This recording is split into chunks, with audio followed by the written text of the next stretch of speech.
Bonjour. Genèse 3 répond à la question, si Dieu est bon, alors pourquoi tout ce mal, pourquoi tous ces drames? Et vous avez certainement déjà entendu cette question. Si Dieu a créé le monde si beau et si bon, c'est ce qu'on lit dans Genèse 1 et Genèse 2, pourquoi est-ce qu'on est dans cette situation-là? Pourquoi est-ce que cette création sublime est aussi horrible et terrible? On le voit en fait tous les jours, on le voit dans les informations, et puis certainement dans notre famille. Genèse 3 répond à cette question-là. Ce sont les êtres humains qui se sont détournés du projet de Dieu. Au lieu de rester les gardiens et les cultivateurs du jardin, ils ont accepté d'une certaine façon d'écouter les mensonges du tentateur.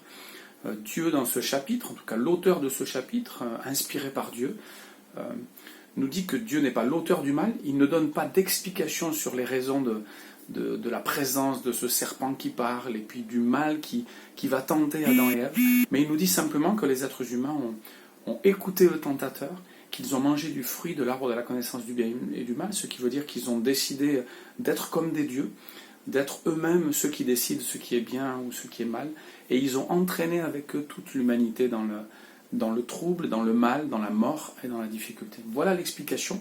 Elle ne nous convient peut-être pas parce qu'elle touche à notre orgueil, et elle veut dire que nous, comme Adam et Ève, tous les jours nous agissons comme des dieux.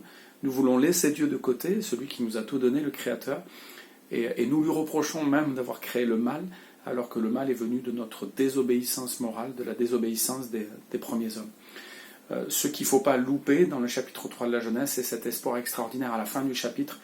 La descendance de la femme écrasera le serpent, il lui mordra le talon. Et la descendance de la femme, c'est étonnant d'ailleurs de parler de la descendance de la femme plutôt que la descendance de l'homme. Ça veut dire vraiment que Jésus va naître d'une vierge, le Messie, le Sauveur va naître d'une vierge, la descendance de la femme écrasera le serpent, éliminera le mal.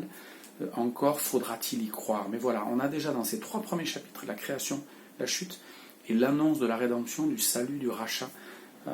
Ça va se passer, on va voir le détail de cette histoire du salut dans tout le reste de la Genèse et puis dans tout le reste de la Bible. Mais on a déjà l'annonce du mal qui est un mal moral, qui n'est pas depuis le départ dans la création de l'être humain comme la plupart des mythes. On a l'annonce du mal et on a l'annonce du plan de salut mis en place par Dieu. Cet espoir extraordinaire dès les origines, que nous puissions être réjouis de cet espoir et que nous puissions transmettre cet espoir du salut et cette explication morale du mal à ceux qui vivent autour de nous. Bonne journée.